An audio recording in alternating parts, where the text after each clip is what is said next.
आज हम इस लेक्चर के अंदर यहाँ पे डिस्कस करेंगे कि हर्षा के बाद में, जैसे हमने देखा था हर्षा वाले टाइम पर कन्नौज का जो है एक बहुत इंपॉर्टेंस हो गया था।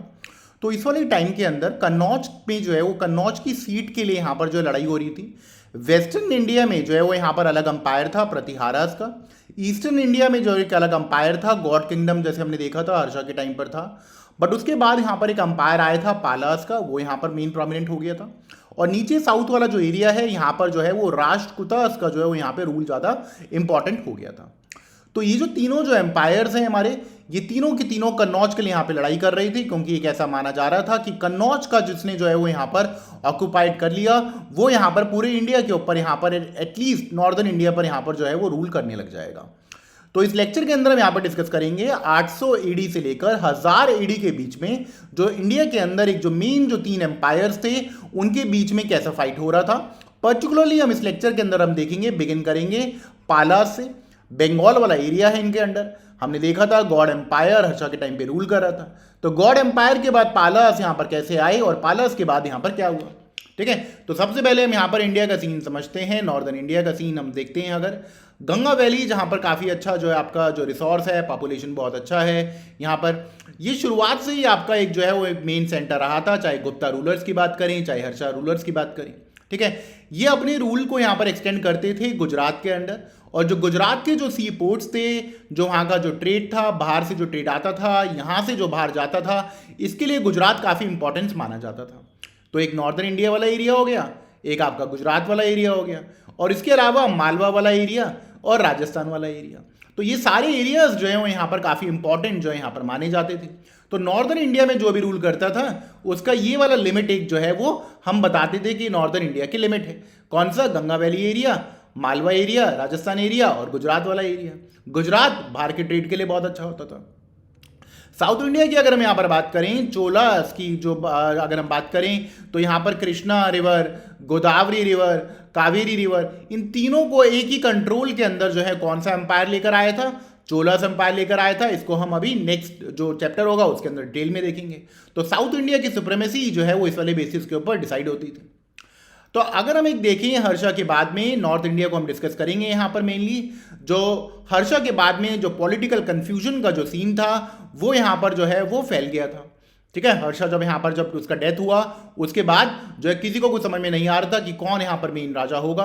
तो कन्नौज हर्षा के टाइम से ही एक सिंबॉलिक माना जाता था कि जो भी इसको रूल करेगा वो मेन जो है वो राजा होगा या फिर हेड होगा, ठीक है। जो सेम पोजीशन कन्नौज के बाद जो है किसकी आ गई थी? दिल्ली की आ गई थी, ठीक है, मुगल्स के टाइम पर, कि जो दिल्ली को कंट्रोल करेगा वो पूरे इंडिया का राजा होगा, ठीक है।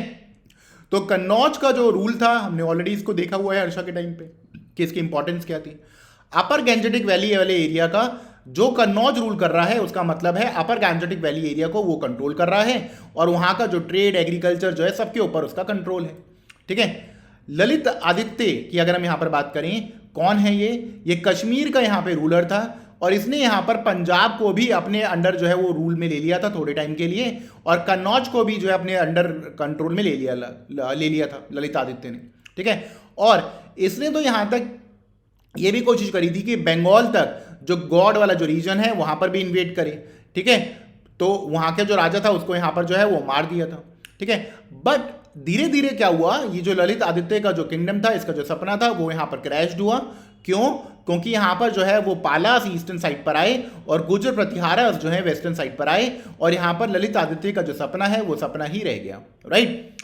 तो ललित आदित्य के बारे में अगर कुछ आता है तो आपको मालूम होना चाहिए। तो हर्षा के डिक्लाइन के बाद जो हमारा ये चैप्टर है ये क्या चीज़ के ऊपर है, कौन से एम्पायर्स हैं यहाँ पर, कि कोई सा भी एम्पायर नॉर्थ इंडिया में एंटायर गंगा वैली को अपने अंडर कंट्रोल में नहीं ले पाया था, ठीक है। और हर्षा का एम्पायर जब 7th सेंचुरी में डिक्लाइन हुआ तो बहुत सारे आपके स्टेट्स जो हैं वो सामने आए, जैसे कि नॉर्थ इंडिया के अंदर, डेक्कन के अंदर और साउथ इंडिया के अंदर बहुत सारे स्टेट्स आपके सामने आए। बट इस लेक्चर के अंदर हम यहाँ पर देखेंगे वो वाले स्टेट्स जो नॉर्थ इंडिया में जो है वो यहाँ पर जो राइज हुए 750 से लेकर 1000 एडी के बीच में, हर्षा के बीच में, वो कौन कौन से थे? पालास बंगाल वाले एरिया में, राजकुतास राजस्थान वाले एरिया में, गुजरात वाले एरिया में, प्रतिहारस जो है वो राजस्थान वाले एरिया में, और जो आपका गुजरात वाला एरिया उस वाले एरिया में वेस्टर्न साइड में, और राजकुतास जो है आपके जो डेक्कन वाले एरिया के अंदर जो राइज में हुए, राइट। तो यहाँ पर इस लेक्चर के अंदर हम मेनली पालास के ऊपर कॉन्सेंट्रेशन रखेंगे, बट एक बार ही हम इसका जो है स्ट्रगल जो है इन तीनों की जो लड़ाइयाँ थी उसको देखते हैं। पालास एम्पायर जैसे हमने देखा ईस्टर्न इंडिया में रूल करा इन्होंने 850 एडी तक। प्रतिहारस जो है इन्होंने वेस्टर्न इंडिया पे डोमिनेट करा अपर गैंजेटिक वैली एरिया में 950 एडी तक। राजपूतास जो एम्पायर है ये डेक्कन में रूल कर रहे थे और इन्होंने वेरियस टाइम्स पे नॉर्थ और साउथ इंडिया को जो है वो यहाँ पर कंट्रोल करा है, ठीक है। अब ये इनके मैप से आपको ज़्यादा अच्छे से इमेज समझ में आएगा। कन्नौज जो है वो यहाँ पर है, ठीक है। गुजर प्रतिहारस का जो किंगडम है वो आप देख पा रहे हो यहाँ पर ओवरलैपिंग है, टाइम टू टाइम अलग अलग राजा ने यहाँ पर जो है इसके ऊपर वो करा। इसके बाद राजकुतास का जो किंगडम है वो ये वाला किंगडम है, पूरा का पूरा डेक्कन वाला एरिया। और पालास का जो एरिया है वो ये वाला एरिया है ईस्टर्न वाले साइड पर, ठीक है। इसके अंदर आपका पालास की जब हम बात करेंगे बिहार आ जाएगा, ठीक है, ईस्टर्न बांग्लादेश आ जाएगा, बंगाल आ जाएगा, ठीक है। कभी कभी इनका कि जो राजा थे इतने पावरफुल थे, कन्नौज भी एस्टैब्लिश कर लिया था यूपी बिहार में। सिमिलरली गुजर प्रतिहारास का जो एरिया है वो ये वाला एरिया है और इन्होंने कन्नौज भी कैप्चर करा हुआ है वेरियस टाइम्स पे। सिमिलरली राजकोतास का मेन एरिया ये है, बट इन्होंने वेरियस टाइम्स पर ये वाला एरिया भी ऑक्यूपाइड करा हुआ है। तो ये ऑल सारी चीजें डिपेंड करती थी कि कौन सा राजा किस टाइम पर है। जो राजा पावरफुल होता था वो यहाँ पर अपने एरिया के अंडर जो है वो फर्दर एरियाज ऐड कर लेता था, राइट। तो ये हमारे को जो है कुछ पिक्चर आपके सामने होना चाहिए था। ये इस वाले टाइम पर अगर हम देखें वर्ल्ड सीन पर हमारे को मालूम है वैसे खालीफेट्स जो है वो यहाँ पर थे, बहुत सारे एम्पायर्स थे आपके। चाइना में यहाँ पर टैंग डायनेस्टी था जो हमने ऑलरेडी देखा, ठीक है। साउथ ईस्ट एशिया की अगर हम बात करेंगे यहाँ पर आपका खमर एम्पायर था, चंपा एम्पायर था और यहाँ पर शैलेंद्र एम्पायर था। ये सारी चीज़ें हमारे को नहीं देखनी है, बस इनका हमारे को थोड़ा सा आइडिया होना चाहिए। और यहाँ पर इंडिया में इस टाइम पर क्या था, पाला एम्पायर, यहाँ पर प्रतिहारस हैं और यहाँ पर आपके राजकुतास हैं और ईस्टर्न साइड पर काफ़ी छोटे छोटे एम्पायर्स और भी थे। ऐसा नहीं है कि कोई और एम्पायर ही नहीं थे यहाँ पे, राइट। तो जो फाइट किसके लिए थी, कन्नौज के लिए यहाँ पर फाइट थी, ठीक है, नॉर्थ इंडिया में। तो ये जो ट्राइपेटाइट स्ट्रगल भी हम इसको काफ़ी हद तक बोलते हैं, पालास का, प्रतिहारस का और राजकुतास का। तो पालास जो ईस्टर्न साइड पे थे, प्रतिहारस जो वेस्टर्न साइड पे थे, ये आपस में जो लड़ाई वगैरह करते थे, किस एरिया की लड़ाई करते थे मेनली, ये बनारस टू साउथ बंगाल वाला जो एरिया है इसके लिए यहाँ पर इनकी लड़ाई होती थी, जो बीच वाला एरिया है। और प्रतिहारस का जो है वो यहाँ पर राजकुतास के साथ भी लड़ाई थी, ठीक है। इनकी आपस में क्या लड़ाई थी, इनके दोनों के बीच वाला जो एरिया दैट इज डेक्कन वाले एरिया के ऊपर लड़ाई थी, राइट। तो आप बोल पा रहे हो प्रतिहारस और जो राजकुतास है इनकी लड़ाई किसके ऊपर है, इस वाले एरिया के ऊपर है।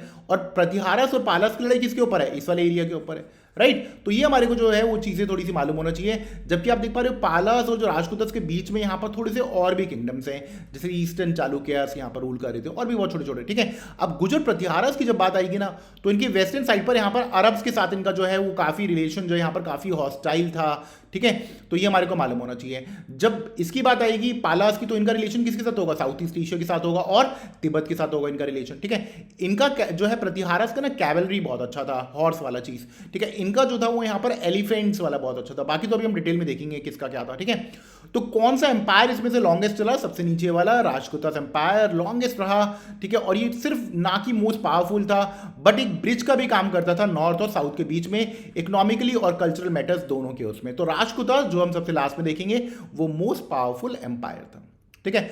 अगर हम इनमें कॉन्ट्रीब्यूशंस देखें तीनों एम्पायर की, इन्होंने क्या दिया इंडिया को, ऑल्दो तो लड़ाई करते रहते थे ये पूरे टाइम, बट स्टिल इन्होंने बड़े बड़े एरियाज में एक स्टेबल लाइफ दिया, स्टेबल कंडीशंस, एग्रीकल्चर को फैलाया, कैनाल्स पॉन्ड्स बनाए और लिटरेचर, आर्ट, लेटर, टेम्पल्स भी यहाँ पर काफ़ी जो है उस वाले टाइम पर बने, ठीक है। तो ये कॉन्ट्रीब्यूशन है इन तीनों एम्पायर्स की, पालास, प्रतिहारस और राजकुतास की। तो बिगिन करते हैं हमारा लेक्चर पालास से। 750 एडी में जो है इनका एम्पायर फाउंड हुआ। इससे पहले कौन चल रहा था, गॉड किंगडम चल रहा था। और क्या पालास के बाद में कौन किसने सक्सीड करा, चेरो, इसको इतना लोग नहीं जानते बट सेना डायनेस्टी ने यहाँ पर इसको जो है वो सक्सीड करा, ठीक है। तो पालास मेन राजा जो हम यहाँ पर देखने वाले हैं गोपाला, धर्मपाला और देवपाला, इन तीन राजों को हम यहाँ पर देखेंगे। राजा और भी थे पालास के अंदर बट मेनली हम अपना कॉन्सेंट्रेशन यहाँ तक रेस्ट्रिक्ट करेंगे गोपाला, धर्मपाला और देवपाला। इसका आप टाइम देख पा रहे हो 750 एडी फाउंडर था ये, ठीक है, ज़्यादा टाइम रूल नहीं करा। धर्मपाला बहुत ही इंपॉर्टेंट राजा, ठीक है। और उसके बाद आपका आया देवपाला 810 से लेकर रफली इसने भी काफ़ी टाइम तक यहाँ पे 850 तक रूल करा, ठीक है। तो बिगिन करते हैं हम गोपाला से। इसने एम्पायर को यहाँ पर फाउंड करा 750 एडी में। उस टाइम पर आप बोल सकते हो यहाँ पर काफ़ी एनार्की चल रही थी, किसी को एक पॉलिटिकल कंफ्यूजन चल रही थी, किसको कोई समझ में नहीं आ रहा था। और गोपाला जो है वो एक हाई फैमिली में भी बॉर्न नहीं हुआ था, ठीक है, बट स्टिल इनके जो फादर हैं सोल्जर थे, तो यहाँ पर इन्होंने जो है वो राजा बने, ठीक है। और इन्होंने बंगाल को यहाँ पर यूनिफाई करना चालू करा, ठीक है। अब बंगाल ही नहीं, यहाँ पर जो है इनके साथ मगध वाला जो एरिया है ना उसको भी इन्होंने अपने अंदर जो है वो लेना चालू करा, बिहार भी इनके अंडर आया। तो तो आप बोल सकते हो कि गोपाला ने बंगाल और बिहार दोनों को अपने अंडर लिया, ठीक है। और इसके बाद 770 एडी में इनका जो है बेटा आया धर्मपाला, उसने मेन काम करा है पालास के अंडर। तो गोपाला का तो सिर्फ यही वाला काम हुआ, बंगाल और बिहार को इसने जो है वो फाउंड करा, ठीक है, और कंसोलिडेट करा।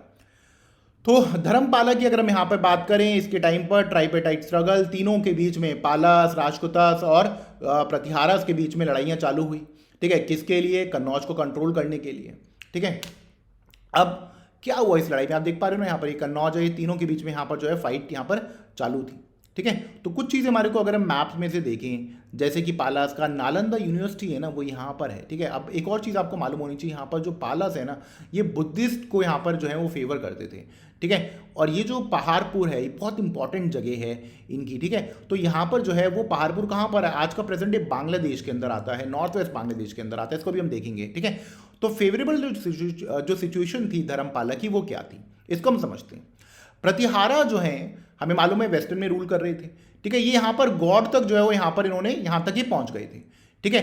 बट जो नीचे वाले जो रूलर थे, राजपूत हमने देखे थे, मोस्ट पावरफुल थे, इनमें एक राजा था ध्रुव, ठीक है। ये बहुत पावरफुल था, इसने यहाँ पर जाकर जो है वो प्रतिहारा रूलर को यहाँ पर डिफीट करा, ठीक है। और उसके बाद जो है वो प्रतिहारा रूलर वापस चले गया, ये जो है यहाँ पर अपनी एरिया में, राजस्थान में यहाँ पर पहुंच गया, ठीक है। और ध्रुव जो है वो यहाँ पर इसने एरिया को कंट्रोल नहीं करा, जबकि वो वापस अपनी जगह पर चले गए नीचे डेक्कन में, ठीक है।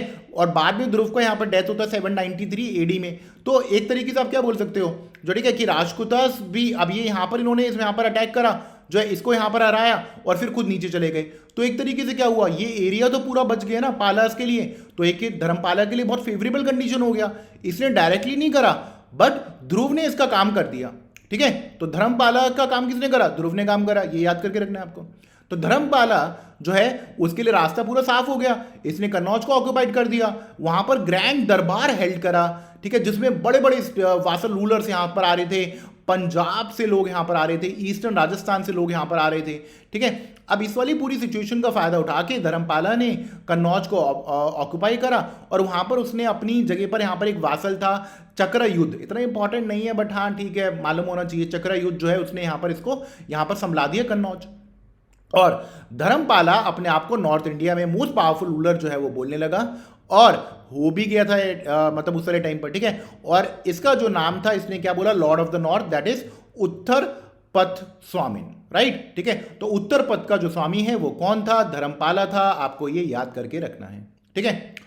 धर्मपाला की अगर हम यहाँ पर बात करें, इसके टाइम पर एम्पायर जो पालास का था, इतना नॉर्थ वेस्ट तक फैल गया था, पूरा नॉर्थ वेस्ट वाला एरिया तक। अभी इसको हम मैप में देखेंगे, इसमें मालवा वाला एरिया भी आ गया था, बरार वाला एरिया भी आ गया था, ठीक है, सारी चीजें आ गई थी। और जो भी रूलर्स थे उनको यहाँ पर धर्मपाला की जो अथॉरिटी यहाँ पर माननी पड़ती थी। तो धर्मपाला का ऑल्दो करियर तो बहुत बड़ा रहा है, बट इसका जो मेन टाइम था ना इसके एपिक, वो था 790 से लेकर 800 वाला टाइम, ठीक है। तो ये आपके सामने इसका पूरा टाइम है, ये 770 से 810, बट मेन टाइम कौन सा था? इसके 20 साल बाद, जैसे 790 से लेके 800 वाला टाइम। अब आप देख पा रहे हो इसका अंपायर कितना वेस्ट तक फैल गया, तो पूरा ही एरिया आ गया ना एक तरीके से इसके अंदर। तो ये प्रतिहारस का भी एरिया आ गया इसके अंदर, तो ठीक है। तो ये वाला टाइम जो था, आप बोल सकते हो धर्मपाला के अंडर, जब पालास एम्पायर अपने जेनिथ पे था, बट ऑफकोर्स राजकोता का एरिया इसके अंदर नहीं था, ठीक है। तो धर्मपाला को थोड़े टाइम बाद सेटबैक मिली, कोई भी चीज़ परमानेंट नहीं होती है, ठीक है। तो ये अपनी कंसोलिडेट करना पोजीशन इतना आसान काम नहीं होता, अपनी पोजीशन को कंसोलिडेट नहीं कर पाया। क्यों? क्योंकि प्रतिहारा की जो पावर है वो रिवाइव्ड हुई किसके अंडर? प्रतिहारा का एक बहुत इंपॉर्टेंट किंग नागाभट्टा 2 के अंदर प्रतिहारा से रिवाइव्ड हुए, और मोंगियर के पास जो है वो यहाँ पर जो है वो धर्मपाला को यहाँ पर कंप्लीटली जो है वो एक डिफीट जो है वो यहाँ पर होना पड़ा, ठीक है। तो ये चीज़ हमारे को जो है वो मालूम होना चाहिए। मोंगियर आपको मालूम ही होगा कहाँ पर है। बट क्या ये स्ट्रगल खत्म हुई? नहीं, स्ट्रगल कंप्लीट नहीं हुई।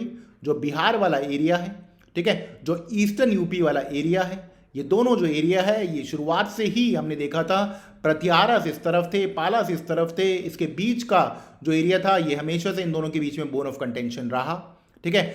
बट हम देखेंगे कि मोस्ट ऑफ द टाइम पर जो बिहार था और जो बंगाल था, जो कि हमने देखा था गोपाला ने पालास के अंडर कंट्रोल करा था, वो area most of the time पर पालास के ही कंट्रोल में रहा है। ये तो चीज़ आपको मालूम होना चाहिए, ठीक है।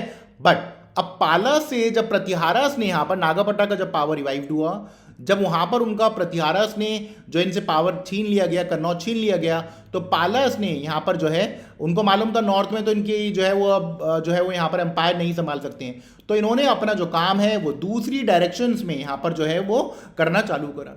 अब वो दूसरी डायरेक्शंस कौन थी और कौन सा रूलर था जिसके पास रिस्पॉन्सिबिलिटी, वो था धर्मपाला का बेटा देवपाला।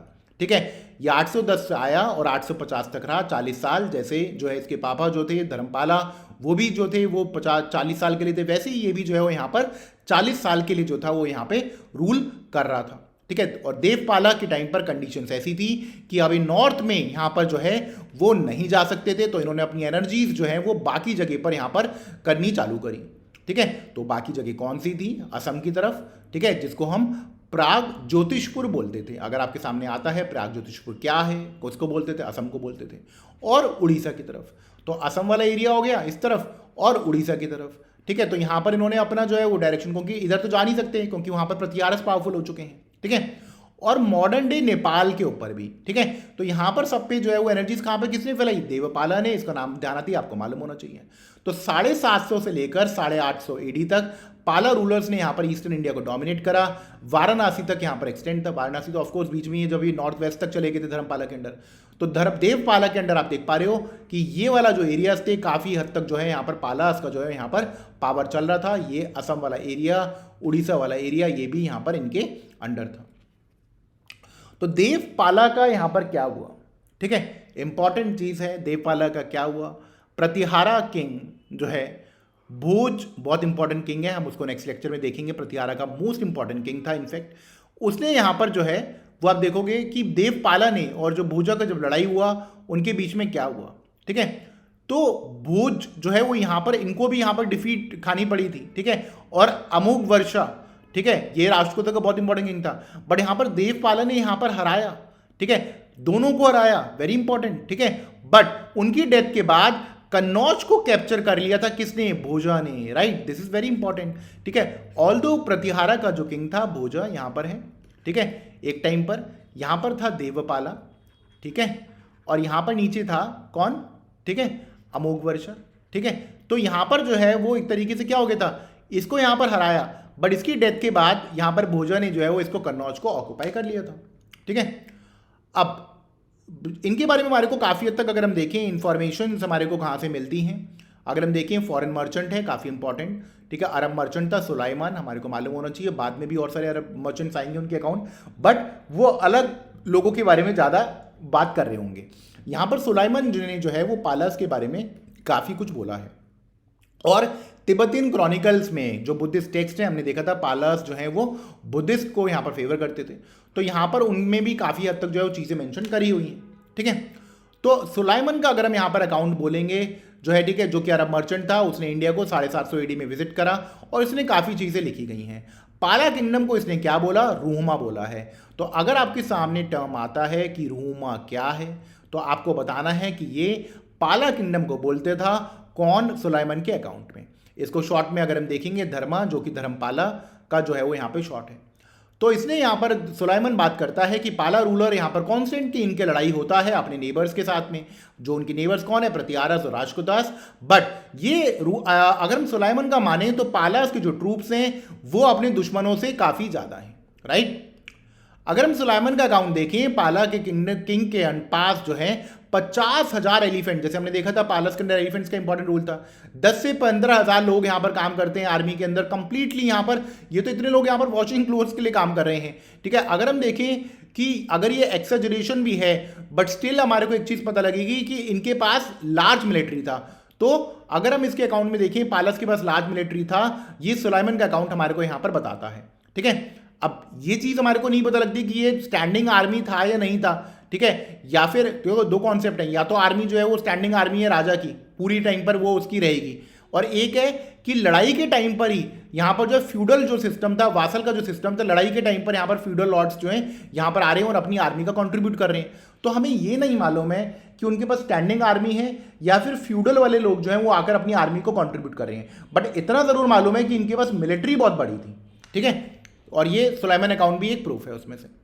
तिब्बतियन क्रॉनिकल्स की अगर हम यहाँ पर माने, ठीक है, तो तिब्बतियन क्रॉनिकल्स पहली बात तो मालूम होनी चाहिए कब की है ये? 17th सेंचुरी, ठीक है, हम अभी पढ़ रहे हैं उसके 1000 साल बाद की बात है ये जो लिखी गई। बट उसके अंदर भी अगर हम देखेंगे कि यहाँ पर पालास का जिक्र है, ये काफ़ी इंफॉर्मेशन मिलती है। तो पालास को यहाँ पर बताया गया है कि बुद्धिस्ट लर्निंग और रिलीजन के काफ़ी जो है फेवर करते थे।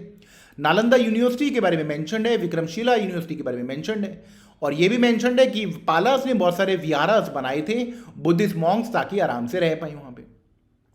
नालंदा यूनिवर्सिटी की अगर हम यहाँ पर बात करें, जो कि ईस्ट, हमने पहले भी काफ़ी डिटेल में देख चुके हैं इसको, जो आप बोल सकते हो फेमस है all over the eastern world. इसको धर्मपाला, जो एक मेन राजा था ना इनका, धर्मपाला, उसने रिवाइव करा था, फाउंड नहीं करा था। आप रिकॉल कर सकते हो फाउंड किसने करा था? नालंदा यूनिवर्सिटी बहुत पहले की यूनिवर्सिटी है। अब यहाँ पर इसके लिए धर्मपाला ने 200 गांव अलग से रखवाए थे जिससे कि नालंदा यूनिवर्सिटी चल पाए। 200 गांवों का रेवेन्यू रखवाया था अलग से। अब धर्मपाला के बारे में एक इंपॉर्टेंट चीज आपको मालूम होनी चाहिए कि इसने रिवाइव करी थी नालंदा यूनिवर्सिटी, और विक्रमशिला यूनिवर्सिटी को इसने फाउंड करा था। वेरी वेरी इंपॉर्टेंट, ठीक है। और जो आप बोल सकते हो विक्रमशिला यूनिवर्सिटी नालंदा के बाद सेकंड फेम जो उसको मिला, जो सेकंड पॉपुलर हुई नालंदा के बाद, वो विक्रमशिला यूनिवर्सिटी थी, ठीक है। अभी विक्रमशिला, नालंदा तो आपको मालूम है कहां पर है। विक्रमशिला यूनिवर्सिटी भी जो है गंगा के बैंक्स पर है, मगध वाले एरिया में, ठीक है। और आपका काफी अच्छा सा जो है वो यहाँ पर बैकग्राउंड है विक्रमशिला यूनिवर्सिटी के पास में। तो धर्मपाला ने नालंदा यूनिवर्सिटी को रिवाइव करा और विक्रमशिला यूनिवर्सिटी को फाउंड करा। अब नालंदा यूनिवर्सिटी की अगर हम बात करें, पटना के पास है, एक महाविहारा है। महाविहारा क्या होता है? बुद्धिस्ट का शेल्टर प्लेस होता है। ये गुप्तास और हर्षा के टाइम पर बहुत अच्छे से चल रही थी। क्या यहाँ पर हुआन सुएंग और जो जाई सैंग, वाई सैंग है, जिसको हम आइट सिंह के नाम से भी जानते हैं, क्या इन दोनों ने विजिट करा? बिल्कुल करा, दोनों ने विजिट, ठीक है। और बट टाइम के साथ नालंदा का क्वालिटी गिर रहा था और उसको धर्मपाला ने रिवाइव करा, ठीक है। बट 12वीं 13वीं सेंचुरी के आसपास, जो हम बाद में पढ़ेंगे, पता नहीं कितने टेक्स्ट यहाँ पर जो थे वो जलाए गए थे खिलजी डायनेस्टी से। उनमें से एक नालंदा यूनिवर्सिटी, जो इतनी बड़ी यूनिवर्सिटी थी, इतनी सारी किताबें थी वहाँ पर, वो सारी चीज़ें कंप्लीटली डिस्ट्रॉय करी खिलजीज ने। कंप्लीटली इसको यहाँ पर मगध वाला एरिया जो इतना फ्लरिश था यहाँ पर, वहाँ से हिंदुइज्म और बुद्धिज्म दोनों को यहाँ पर जो है वो खत्म करा गया, और काफ़ी बुद्धिस्ट मॉन्क्स यहाँ से जो है वो रेफ्यूज लेते हुए जो है तिब्बत पहुँच गए थे। इसको हम बाद में पढ़ेंगे। नालंदा यूनिवर्सिटी की अगर हम यहाँ पर बात करें, ऑल ओवर द वर्ल्ड से लोग यहाँ पर पढ़ने आते थे। महायाना फॉर्म ऑफ बुद्धिज्म यहाँ पर पढ़ाया जाता था, तांत्रिक फॉर्म ऑफ बुद्धिज्म भी चलता था। हिना भी पढ़ाया जाता था, बिल्कुल पढ़ाया जाता था। इसके अलावा Vedas, medical science, philosophical science, Samkhya school of philosophy से तो आप सब वाकिफ हैं, ये सब चीज़ें भी यहाँ पर पढ़ाई जाती थी, ठीक है। तो पालास का अगर हम देखें, जो रिलेशंस था वो किस किस के साथ था? साउथ ईस्ट एशिया के साथ अच्छा रिलेशन था। पालास यहाँ पर है, साउथ ईस्ट एशिया यहाँ पर है, ठीक है।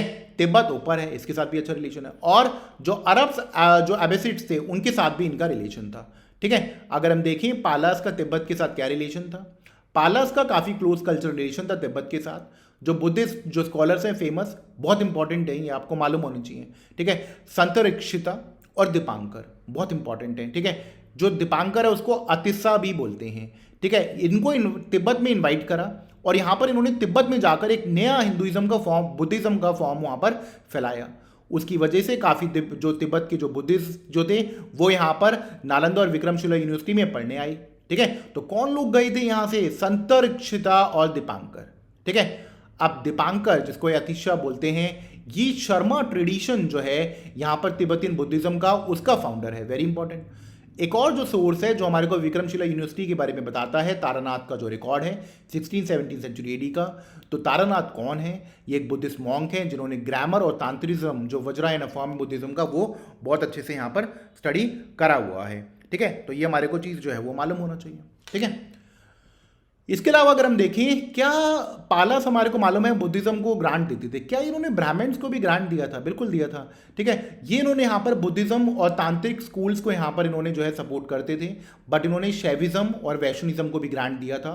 आप रिकॉल कर सकते हो, पालास से पहले गॉड था वहाँ पर, वो शैविज्म का यहाँ पर फॉलोअर था। तो ऑब्वियसली इस वाले रिलीजन में शैविज्म के काफ़ी फॉलोअर्स होंगे, तो इन सबको यहाँ पर जो है वो ग्रांट्स दिया गया था, ठीक है। और काफ़ी ब्राह्मण्स को यहाँ पर लैंड ग्रांट दिया नॉर्थ इंडिया में, जो यहाँ पर बंगाल में आए। क्यों दिया, ठीक है, उसकी वजह से क्या हुआ, जब ब्राह्मण्स लोग यहाँ पर आए उसकी वजह से कल्टीवेशन का यहाँ पर एक्सटेंशन हुआ इस वाले एरिया में, और काफ़ी पेस्टोरलिस्ट और जो फूड गैदर्स हैं उन्होंने यहाँ पर कल्टीवेशन को यहाँ पर अपनाया। तो आप बोल सकते हो एक पेस्टोरलिस्ट और फूड गैदर सोसाइटी से यहाँ पर एक सेटल्ड एग्रीकल्चर वाला चीज़ यहाँ पर हो गया था। तो अगर आपके सामने क्वेश्चन आता है पालास ने यहाँ पर ब्राह्मण्स को ग्रांट दिया, बिल्कुल दिया। ठीक है, साउथ ईस्ट एशिया के साथ अगर हम यहाँ पे ट्रेड देखें तो इनकी जो प्रॉस्पेरिटी है बंगाल के साथ जो है, जो इनका जो मतलब जो ट्रेड हो रहा था, कल्चर कॉन्टेक्ट था वो बहुत अच्छा था, बर्मा, मलाया, जावा, सुमात्रा सबका।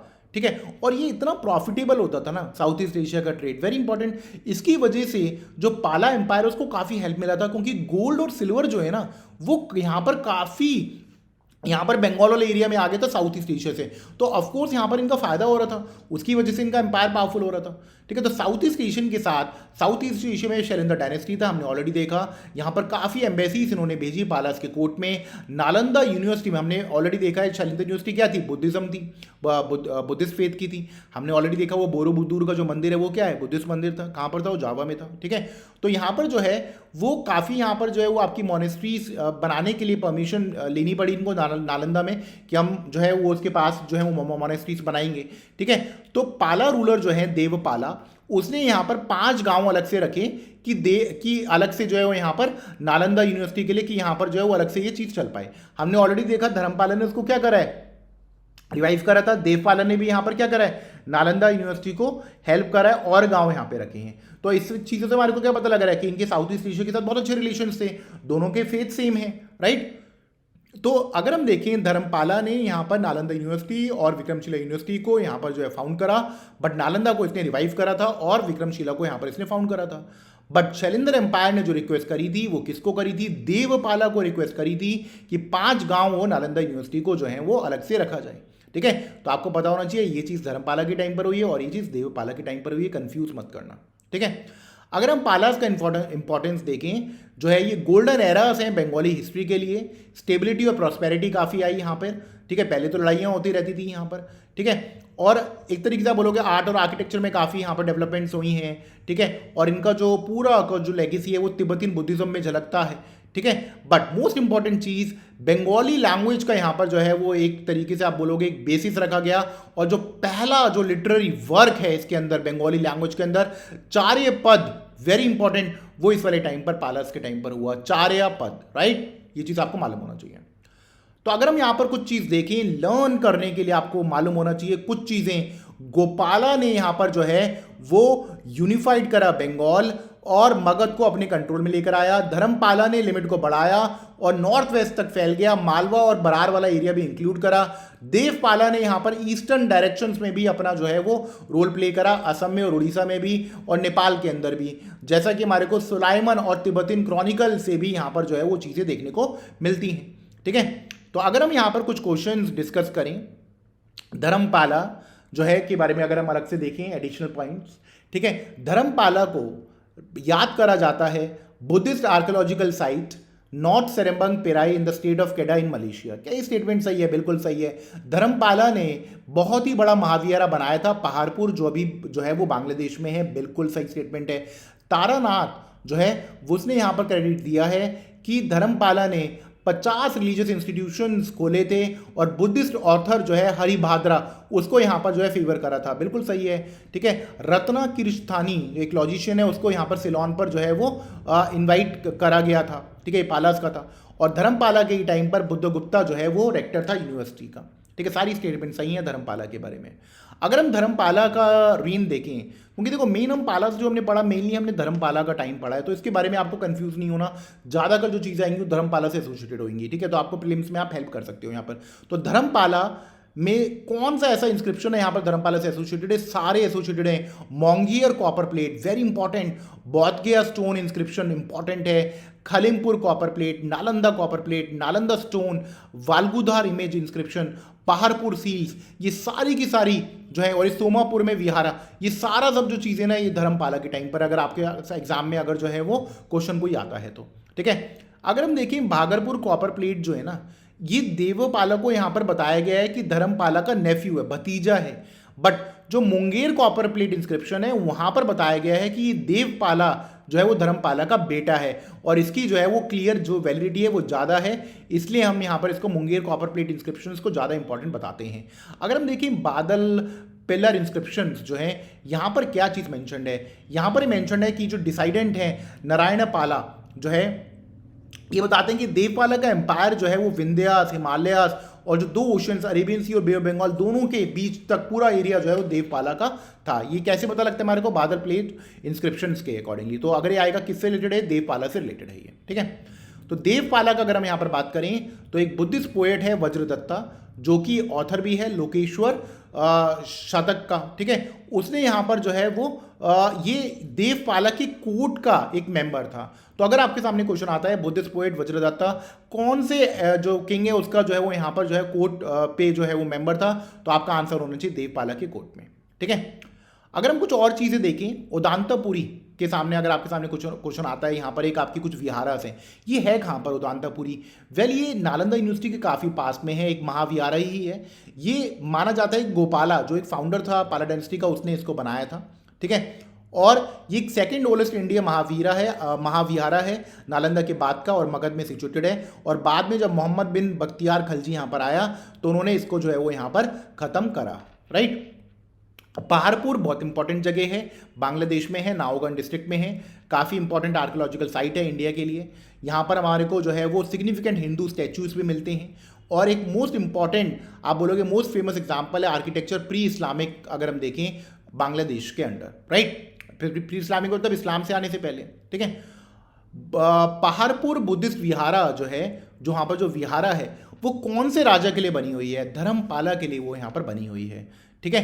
तो अब ये है कहाँ पर पहाड़पुर? यहाँ पर है बांग्लादेश के मैप में अगर हम देखें नॉर्थ वेस्ट में, तो आप बोल सकते हो आज के बांग्लादेश जो बांग्लादेश है उसका नॉर्थ वेस्ट है और वेस्ट बंगाल के काफ़ी पास में है, ठीक है। जगदाला महाविहारा ये क्या है? वेल ये आपका पहाड़पुर के काफ़ी पास में है, ठीक है। तो ये बुद्धिस्ट मोनेस्ट्री है, यहाँ पे काफ़ी लोग पढ़ने आते थे। ये बोला जाता है कि जो लेटर जो पाला डायनेस्टी की जो राजा था रामपाला, उसने इसको बनाया है जगदाला, ठीक है। तो ये था हमारा आज का लेक्चर जिसके अंदर हमने देखा पालास जो है वो पूरा हमने यहाँ पर जो कॉम्प्रिहेंसिव वे में देखा। नेक्स्ट लेक्चर के अंदर हम यहाँ पर जो है वो राजकुतास और ये जितनी भी जो चीज़ें हैं आपकी, ये सारी सब चीज़ें हम यहाँ पर जो है वो जो भी आपका प्रतिहारस है वो कैसे राइज हुए, राजकुतास कैसे राइज हुए, तो नेक्स्ट लेक्चर के अंदर हम यहाँ पर प्रतिहारस का कैसे राइज हुआ इसको हम यहाँ पर डिटेल में डिस्कस करेंगे। जब तक आप इसको जो है शॉर्ट नोट्स में आप यहाँ पर इसको बना सकते हो। Thank you.